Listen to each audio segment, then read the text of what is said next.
ഞാനിവിടെ നിങ്ങളോട് പങ്കുവെക്കുന്നത്. പണ്ട് ഒരു സ്ഥലത്ത് ഒരു കച്ചവടക്കാരനും അദ്ദേഹത്തിന്റെ മകൻ ജീവിച്ചിരുന്നു.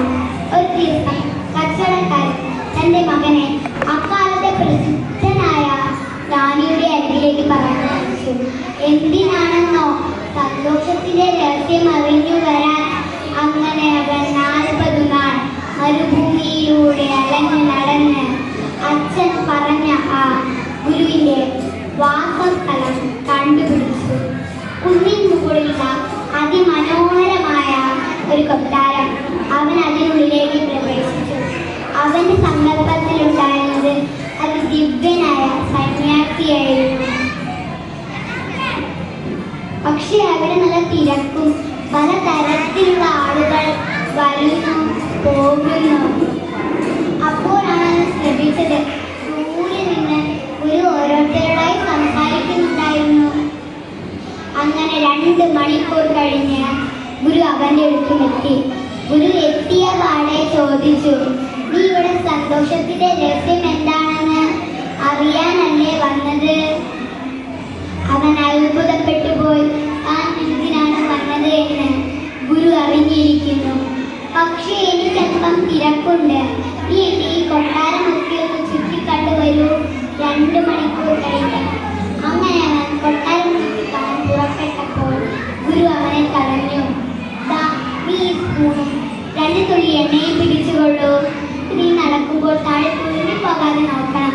അങ്ങനെ അവൻ അതും പിടിച്ച് കൊട്ടാരത്തിലെ എണ്ണമറ്റ കോണിപ്പടികളും വരാന്തകളും കയറി ഇറങ്ങി 2 മണിക്കൂർ കഴിഞ്ഞ് ഗുരുവിന്റെ മുറിയിൽ എത്തിച്ചേർന്നു. നീ എല്ലാം കണ്ടു അല്ലേ? നീ എന്റെ തിരശ്ശീല കണ്ടോ? ഇത് പേർഷ്യയിൽ നിന്ന് പ്രത്യേകമായി നെയ്തെടുത്ത് കൊണ്ടുവന്നതാണ്. നീ എന്റെ ഉദ്യാനം കണ്ടില്ലേ? അത് ഈ മട്ടിലാക്കി എടുക്കാൻ എനിക്ക് 10 വർഷമെങ്കിലും വേണ്ടി വന്നു. നീ എന്റെ ഗ്രന്ഥപുര കണ്ടില്ലേ? അതിനുള്ളിൽ ഓരോ താളുകളും ഇത്ര മനോഹരവും മൃദുലവുമാണ്. ഇതെല്ലാം കേട്ടപ്പോൾ അവൻ പകച്ചു നിന്നുപോയി. അവന്റെ ശ്രദ്ധ മുഴുവൻ ആ സ്പൂണിലും 2 തുള്ളി എണ്ണയിലുമായിരുന്നല്ലോ. അങ്ങനെ അവൻ വാസ്തവം പറഞ്ഞ് കുറ്റസമ്മതം നടത്തി. ആട്ടെ, നീ ഒന്നും കണ്ടിട്ടില്ല അല്ലേ? എന്നാൽ ഒന്നുകൂടി എല്ലാം വിസ്തരിച്ച് കണ്ടിട്ട് വരൂ. അങ്ങനെ അവൻ വീണ്ടും കൊട്ടാരത്തിൽ കാണാൻ പോയി. അപ്പോൾ അവന്റെ കയ്യിൽ ആ സ്പൂണും 2 തുള്ളി എണ്ണയും ഉണ്ടായിരുന്നു. ചുമരുകളിലെ ചിത്രങ്ങൾ, അതല്ലാതെ ഗുരു പറഞ്ഞ തിരശ്ശീല, ഉദ്യാനം, ഗ്രന്ഥപുര ഇതെല്ലാം അവൻ വിസ്തരിച്ചു കണ്ട് വീണ്ടും 2 മണിക്കൂർ കഴിഞ്ഞ് ഗുരുവിന്റെ മുറിയിലെത്തിയ പാടെ അവൻ ഗുരുവിനോട് കണ്ട കാഴ്ചകളെല്ലാം പറഞ്ഞു കൊടുത്തു. അപ്പോഴാണ് ഗുരുവിന്റെ ചോദിക്കുന്നത്, നാം നിന്റെ കയ്യിൽ ഏൽപ്പിച്ച ആ സ്പൂണിലെ 2 തുള്ളി എണ്ണ ഇവിടെ? അപ്പോഴാണ് ശ്രദ്ധിച്ചത്, സ്പൂണിൽ 2 തുള്ളി എണ്ണയില്ല.